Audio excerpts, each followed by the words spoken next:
आज फिर हमारी गंदम के ऊपर बर्फ आ रही है। या अल्लाह, ये क्या हो रहा है हमारे साथ? हम तो बर्बाद हो जाएंगे।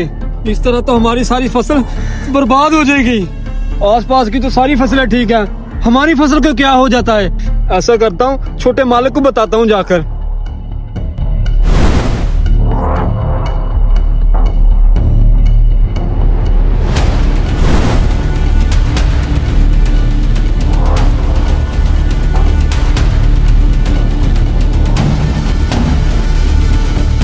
मालिक, ये देखो,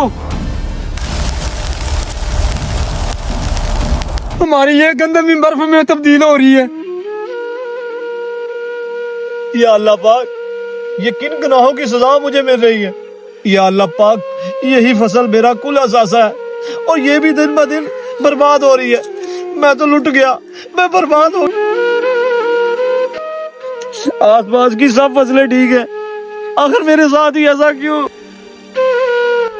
मालिक, हौसला रखो, शायद ये भी कोई अल्लाह पाक की तरफ से आजमाइश है। आजमाइश? सारी दुनिया को छोड़कर आखिर मेरी आजमाइश क्यों? छोटे मालिक, इस सवाल का जवाब हमारे गांव में एक बंदे के पास जरूर होगा। चाचा नूरा हमारे गांव का बहुत सियाना बंदा है, वो हमें इस आजमाइश का हल जरूर बता देगा। छोटे मालिक, अभी चलते हैं चाचे नूरे के पास।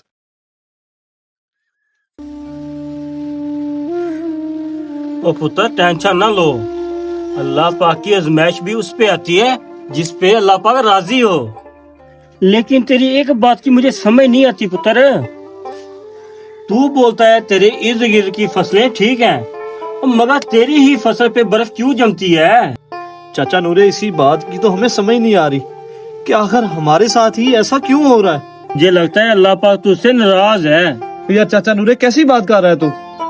चाचा नूरे, मैं 5 वक्त की नमाज बाजमात अदा करता हूँ। पुत्र, नमाज के अलावा भी दीन में बहुत से फराइज हैं, क्या तुम वो अदा करते हो? तो चाचा, तेरी बात में समझा नहीं, क्या मतलब है तेरा? तेरा मतलब ये है, जो भी तो फसल उगाता है क्या उसमें अल्लाह का हिस्सा निकालता है? जो तो फसल बीजता है ना, उसमें से उशर नहीं निकालता, जो कि अल्लाह पाक का हिस्सा है। इसी वजह से तुम्हारी सारी फसल बर्बाद हो रही है। पुत्र, अब तो तुझे भी पता चल गया होगा तुम्हारी फसल के साथ ऐसा क्यों हो रहा है। चाचा नूरे, बात तो तेरी ठीक है, मैंने तो कभी उशर देने के बारे में सोचा भी नहीं। चाचा नूरे, जो भी उशर लेने मेरे पास आया, मैंने तो उसे धक्के देके भगा दिया। यही चीज तुम्हारी पकड़ का सबब बनी है। आजकल लोगों के पास इतना रिज़्क होने के बावजूद भी बेबरकती है। वजह सिर्फ और सिर्फ यही है कि उन्होंने अल्लाह पाक का हिस्सा देना छोड़ दिया है। चाचा नूरे, तेरी बात मुझे अच्छे से समझ आ गई है। उन्होंने अपनी फसल में से कभी उशर अदा नहीं किया था। मैं आज ही जाकर अपनी सारी फसल को उशर अदा करता हूँ, ताकि ये आजमाइश मुझसे टल जाए। ये वीडियो नहीं, एक पैगाम है, इसको अपने दोस्तों और अहबाब के साथ ज़रूर शेयर करें। शुक्रिया, जज़ाकल्लाह।